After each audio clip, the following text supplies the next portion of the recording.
everyone, Heather Reid here of Planner Protect, and I'm with the esteemed Heidi Wilker, retired from Blessed Events, and we are coming to you with an update on our initiative called COVID-19, Chronicling the Lessons Learned. How are you today, Heidi?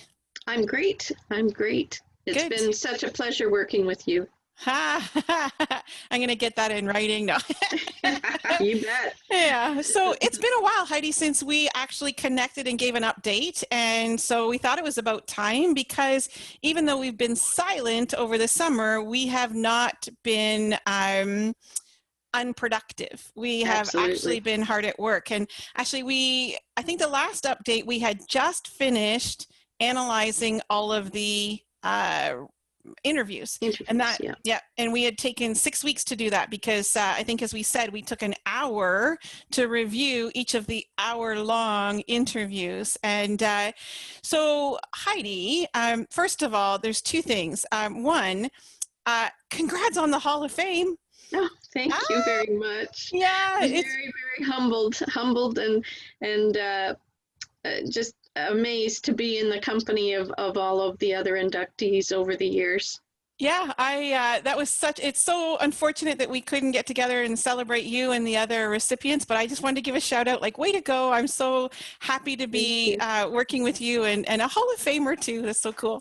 All right, so now, okay, back to business. So the second thing is that you actually did the heavy lifting on the report. And I have to say I'm incredibly grateful because you kept us moving forward over the month, the last half of July and all of August. Well, I seem to kind of just hit the wall. I think I was late to the game in that COVID funk where, kind of the reality of everything hit me. But you actually pulled the report together, and we're editing it together, but you pulled the report together. And I wondered if you could kind of walk us through so people kind of understand where the report's coming from and how you approached it and what they might expect to find before the end of the month. Yes, so, yeah. I'm excited. Yeah. Well, the way I approached it were in a couple of ways. I wanted to be respectful of the stories that were told and make sure that they were at the forefront. This is really us telling people's stories about the whole doing and undoing and redoing that had to be done, and sometimes very, very quickly. Other times with some time to think about how it was going to happen. But really, in each chapter, and we've done some creative titling of the various chapters to put some fun into it. But really to just create a bit of a framework with our text as to what pieces of information were going to be in that chapter and in various points of the chapter. But really the highlight is the stories that are being told by each of these planners. And so I kind of grouped things because there were a number of pieces that were very common through. There were other times where there were only one or two planners that had a point to make. And so that's kind of the way I went through and did that, being very respectful not to include people's client names so that it was really more about a general story and the point being made. We do have, because it was mentioned by a number of planners, we do have a separate chapter on mental health. And that is, as you mentioned, Heather, very important during this pandemic time when, it is affecting our emotional, physical, mental well-being. And it's very important to highlight that as well. And that continues.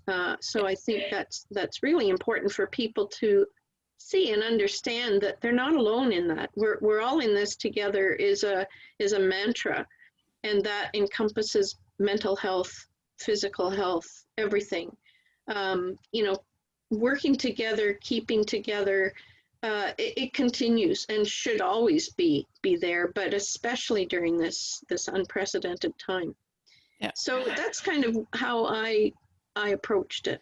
Well, I think part of it's interesting because you and I, when we finished the dissecting and we pulled out all these gold nuggets and stuff, it's interesting because if I had been writing the report, I think I was thinking more, template or a framework or a checklist. And yet what you did was so much more powerful. And I think the report is going to be so much more useful because one of the things that, like, I tend to be a checklist person, right? Like I tend to be, like I want to just know that I've got this and this and this and this. And I think people will be looking for a checklist, but yet how you did the report and how it is going to stay and be presented is not a checklist at all. And I think that's important for people to get prepared for, is that get prepared to read. We're not going to give you a one size fits all kind of checklist to get through a crisis of canceling or postponing an event.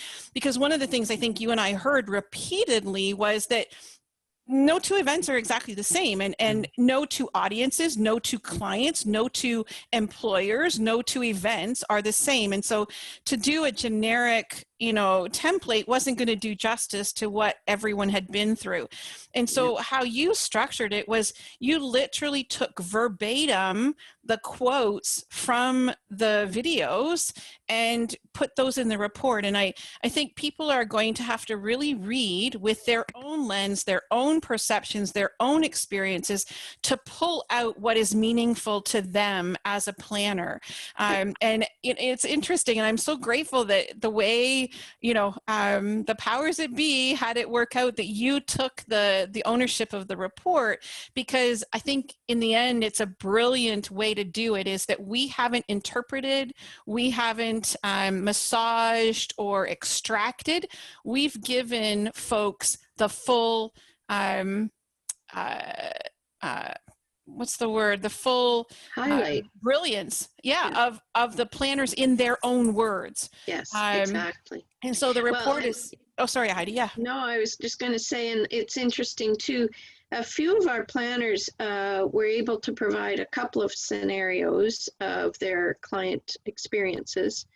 So even in those in their planners' experiences, two clients, different experiences were chronicled. So, there were times when we may have taken a little bit from one of their client experiences and something else from another, depending on the chapter and what that focus is. Yeah. So yes, it's very true, Heather. And I think our hope is that because we are not taking this one step further and creating best practices or any kind of templates, I think people could, if and we have had a few planners say that they are interested in perhaps taking this further with others and creating something, if that hasn't already been done somewhere else, I don't know. But if they wish to do that from this, I think that would be great for the industry. Yeah. But that's not what this report is. It hopefully will give a basis and some resource for those that may want to take that a little bit further and create, because who knows what crises may happen in the future. It may be a pandemic, it could be anything. It could be anything, yeah. If templates or best practices for any kind of crisis were developed, that's something that we heard loud and clear from so many, to say that, they thought about creating something, they never had the time to do it, and now they're kind of especially in this time when they're not as busy, they are planning to do that, to create something for themselves. But whether there's something that could be a generic kind of start for those people that want to move forward with that, that would be wonderful. But again, that will be up to other people, not us. Yep. We're the deliverer of the messages that were given to us by the lessons, not the messages, the lessons that were given to us by the planners. So that's underway. So we have made a commitment because we know that the information is also timely, and people are, in a time where they may have some more bandwidth to take on some of the thinking and the reading and about crisis management and things like that. So we are committed to getting this report out by the end of September, and because we want it to be in people's hands. But we've also just the other day we hired a video editor to extract all of the videos that we have flagged as being additional. It's not a direct copy of what is in the report. So we wanted people to have both, something that they could read, but also then something that they could listen to and learn even more. And so those video clips are going to be starting to be released in the next couple of months, with the plan that everything is going to live on a website, and we have secured the domain name of chroniclinglessonslearned.ca. Now, don't go there today, folks, because it's not there yet. We just hired our guy, Zach, who is going to be an integral part of our team, but those all are in motion. So, so please know, folks, that we are on it, and we are going to bring to you the results of what we have put together, both in a report and video and a website. So anyways, Heidi, I thought it was time that we just reconnect, let people know what we're doing, and again, just a huge congratulations on your Hall of Fame. If there was anyone that ever deserved it, it is you, and it's been a privilege to spend the last 6 months at your side on this project. And I guess we can both say just stay tuned, folks, because we're going to have lots of wisdom and food for thought over the next couple of months. And yeah, so wonderful. There you go. Good. Thanks, Well, Heidi. stay safe, everybody. Stay well and safe. Okay. All right.